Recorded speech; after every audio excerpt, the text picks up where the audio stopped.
What is happening, Bairns? Welcome to In the KM, One South Standard's point of view on all things navy blue. As always, I am your host Ray, and in today's video we are here to look forward to Saturday's visit to Livingston to take on Livingston at, let me just make sure I've got this right, the home of the Set Fair Arena. Could they not just kept it as Tony Macaroni, you know what I mean? But we will be taking them on Saturday. There looks... There's going to be a really big game, big crowd expected as well. The tickets are flying fast as well. We're pretty close to selling out the whole stand actually. There's only a couple more sections left.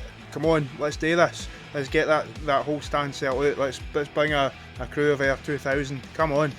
But a couple of things just before I talk about the game build up in a bit more detail. A couple of things I want to mention. First of all is, in my last video I didn't really talk all that much about Liam Henderson. Now, he had a fantastic game last time out. I don't think anybody could argue that. He was really good against Airdrie. One of the things, I never really mentioned it in my video, and that's really the biggest compliment I can give Hendo at this point, is that these types of performances are actually starting to fly under my radar a wee bit, because he's just so reliable, he's so dependable. That's what you just come to expect for Liam Henderson. You can throw any centre back pair in with him and he just strolls through the game like it's nothing. You can, and I'm sure you could ask Luke Graham this, that his game has surely come on leaps and bounds playing alongside him, and he just coaches him and marshals him through the game.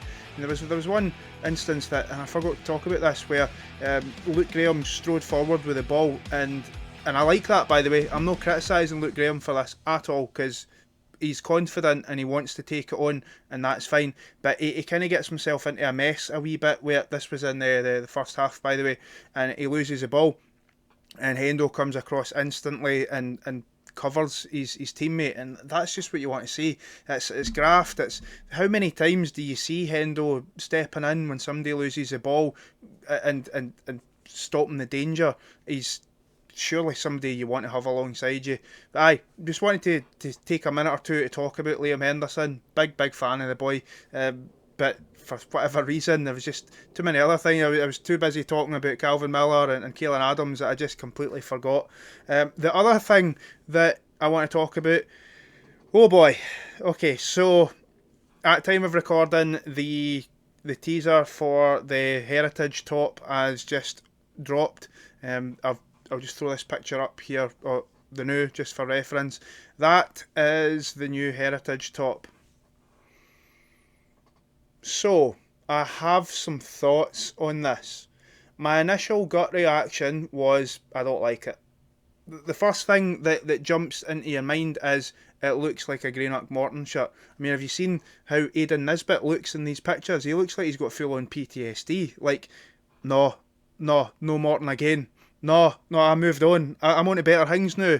Like, that's how he looks in the pictures that they released. But that's my initial response to it. But then I thought about it more, and I was like, right, the very first shirts that Falkirk ever played in back in 1876 were white and blue hoops, and I'm pretty sure it was even that kind of shade of blue as well. I think that I know what they've went for here. They've tried to harken back to that shirt, and then there's also a lot of things to do with the canals as well. So that the blue is meant to represent the water, and then there's things to do with like Grangemouth. I think they mentioned something about is it Denny or Dunny Pace, and then also with Bowness as well, all of which were intrinsically connected with with the use of the canals. Look, I love all that shit. Like, I'm totally on board with that, mentioning the history. You know, that's why I'm wearing this shirt in this video, because I really just wanted to put a contrast to things as well. Is that, like, this particular shirt is an 11 out of 10. Now, that's my personal opinion, but I don't think that's a controversial take. I don't think there's many people that will disagree with this. This is an all-timer, this shirt. You'll still see people wearing this in 15, 20 years' time, and maybe it's just our expectations of O'Neill's that we just expect them to knock it out of the park every single time. And I'm not going to go ahead and say that they've got this one wrong, or that it's an absolutely honking shirt like some of the comments I've seen. Look, I just think it's a miss. I don't think it's the most hideous shirt I've ever seen. The trouble is that you're instantly thinking of another team that's in the same division as us, and especially that, a team that don't particularly like us all that much. So it's no helped by that. I just think that could we not have done navy blue on it instead of the light blue to at least get away for the Morton connection just a wee bit? I don't know.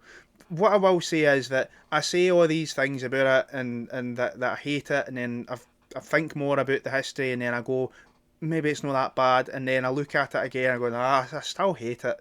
But here's the thing, it's probably one of those things where it'll grow on me and I'll probably still end up buying it, because I buy everything else that's got the bloody badge on it.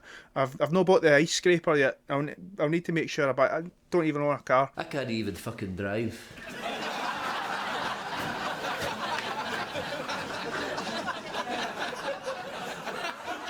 Can't even drive. But I'll make sure and buy that first opportunity I get. But that's really my thoughts on the new shirt. What do you think about it? Let me know in the comments regarding this.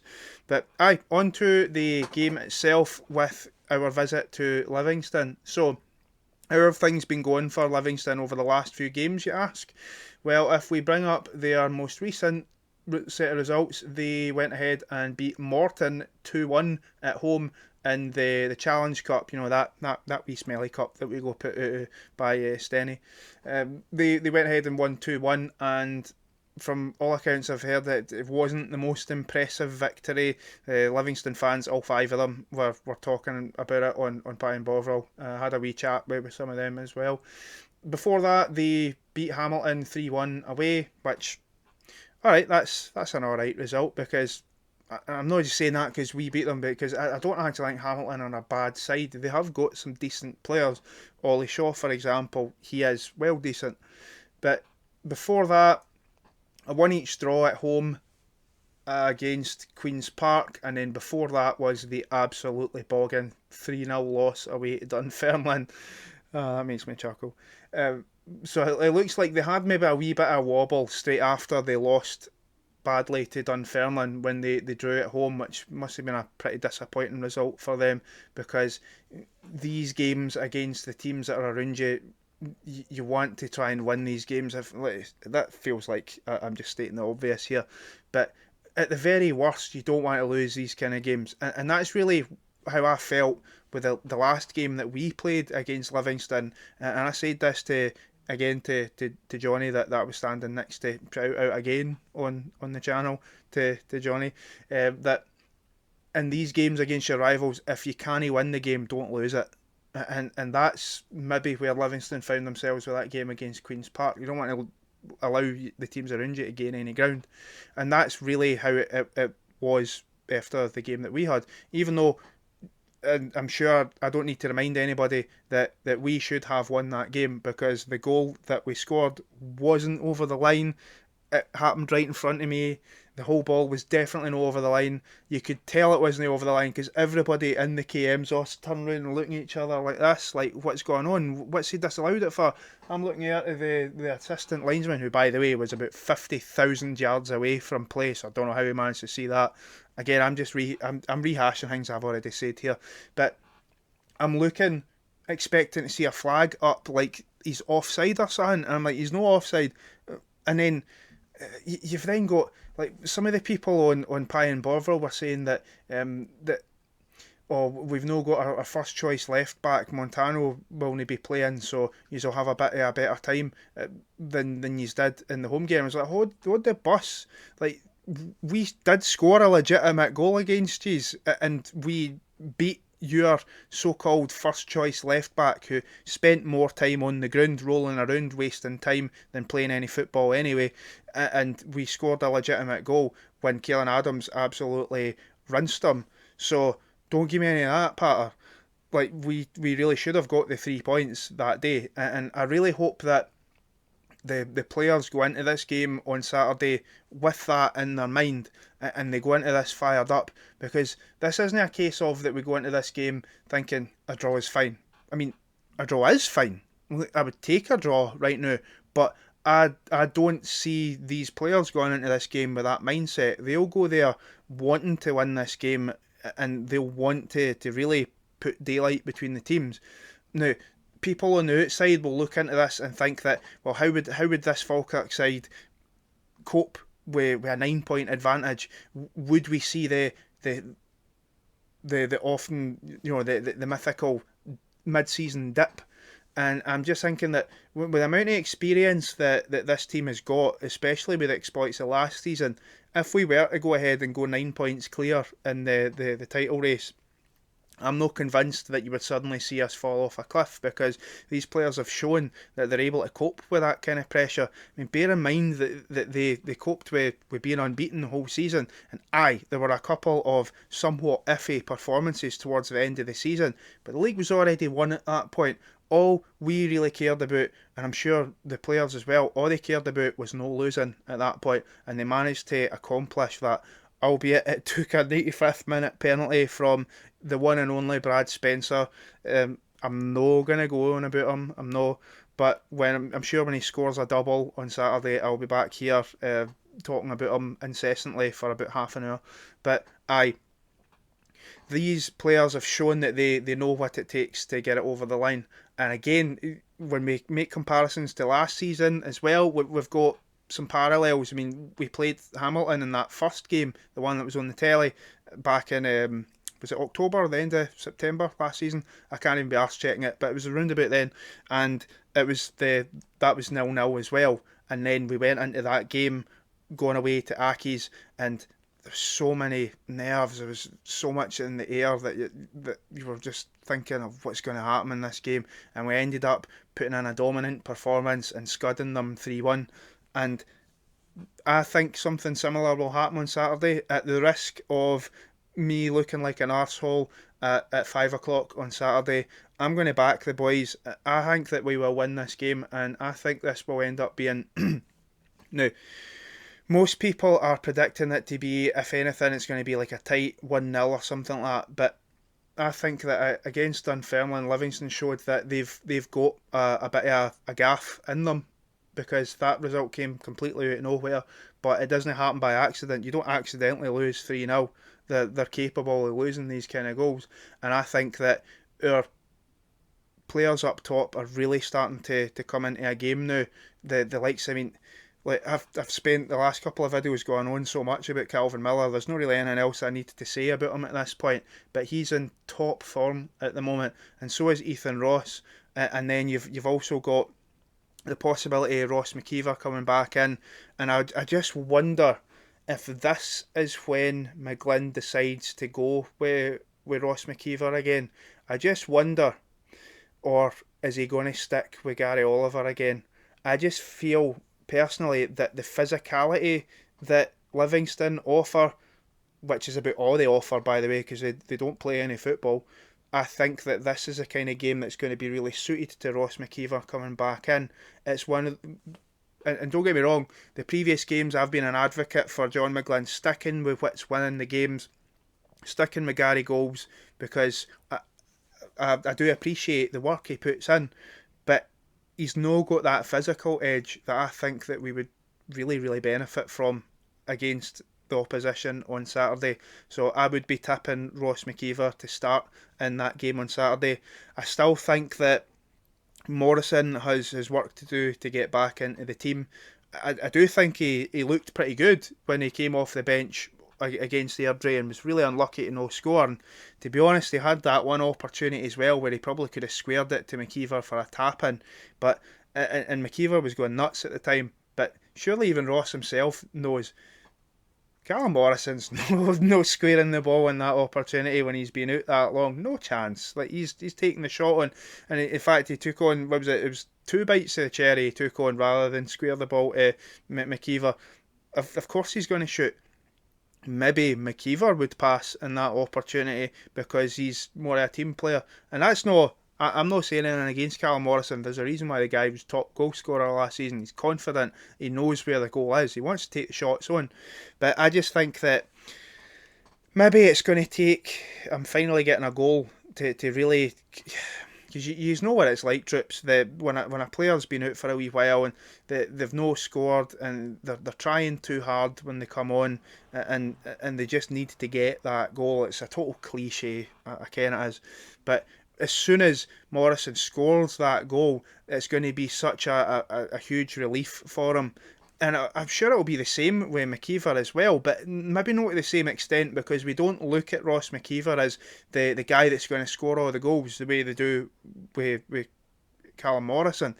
We need Maciver in the team for different reasons, and I'm sure that if we do go with him, that we'll be all right. I don't think it's going to be one of these wee tight 1-0. I'm gonna back us. I think that sometimes you do see history repeat itself in funny and interesting ways. I think that this will end up probably being another 3-1, and I wouldn't be surprised if it happens in a similar fashion where we take the lead and get pegged back and then end up scoring a couple more goals. I could see that very much happening, and hopefully that is what happens. But to be honest, Troops, I'll take a win any way it comes. Just give me the 3 points. In fact, just speaking of the upcoming games as well, after we play Livingston away, we've then got an away trip to Hampden to play Queen's Park. See if we can even still be 6 points clear of the rest of the pack come the end of those two games. I will be very happy. So I don't want to make it sound like I'm putting too much pressure on the team or anything like that, or that my expectations are getting out of control. That's all I could really hope for. If we are still 6 points clear after these two extremely tricky away games, I will be absolutely delighted. What do you think though? Am I talking shite, or do you agree with me on that? That's really all I've got to say about that, to be perfectly honest. And then after that, we're back at the stadium to play Wraith Rovers. So this season will only be defined by these next two games, but it could go a long way to putting the league run and together, and putting a lot of pressure on these other teams as well. And some teams can't handle the pressure and the crack. I mean, all the talk is about Livingston because they're the former Premiership team, but what does this Livingston team actually know about being in a title race? Nothing. They've spent the last couple of years, well, more specifically last season, but trying to avoid getting relegated. That's a completely different mindset to being at the top and feeling the pressure of all the other teams trying to that desperately want to beat you every single week because you're one of the top teams in the league. That's what Falkirk have been facing for a whole year, and into this season as well. And it's one of the reasons why when we did finally lose the unbeaten streak, it was disappointing. The circumstances, the manner of it was disappointing. But in a way, and I'm sure you all agree with me when I say this, that it was almost like right, that's that over. Thank God. Now we can just focus on actually winning games and not have teams trying to take our scalp every single week because they want to be the team that beat us. And Wraith Rovers beat us, but it was almost instantly like who cares? Like, who cares that Wraith Rovers beat us? It's no had any real impact on our season at all, and it's not had any impact on theirs either. It's crazy when you think about it. They're the ones that finally beat us, and nobody talks about it anymore. It doesn't matter, because we're 6 points clear at the top, and they're Premiership ready, apparently, and nowhere near. So that's it, really. So I will be travelling through to Livingston on Saturday, and one thing I was toying with the idea of, and this was somebody that mentioned this on my last video. Sorry, buddy, I can't remember your name, but had asked about like the possibility of doing vlogs. Now, there's so many folk doing vlogs these days that I'm not 100% sure how comfortable I feel on doing it. 'Cause I don't know how, if I could do anything that other people aren't already doing and better. But there's a couple of times I've been asked about the possibility of vlogs, and I'm just toying with the idea of maybe introducing vlogs on like your really, really big games. It's not something I would want to do every single match day, because truth be told, fellow Bairns, I go to the games to enjoy going to the games. I want to watch the games and maybe have a couple of pints and things. And I don't want to go to the games and feel like they're work, if that makes sense. Like I'm a supporter first and foremost. You know, I don't get paid to do any of this. I just do it for fun, and I don't want the fun to start feeling like work. But when it comes to your big games, like Livingston away on Saturday is a big game in terms of the league table. That's something I would consider doing, and maybe documenting my journey through to the stadium and things, but maybe less so documenting the whole match, because again I want to just enjoy it. But if that's something that you would be interested in, please do let me know in the comments, like genuinely, because it's something I would look to do. If people want to watch that, then I'd be more than happy to look into uploading something like that. I'm not going to go ahead and say that it's going to be amazing, and it's probably going to be absolute dug water, but I'd give it a go, certainly. I mean, I gave this lark a go, and slowly over time, the product's getting better. I think it is anyway. So just absolutely let me know.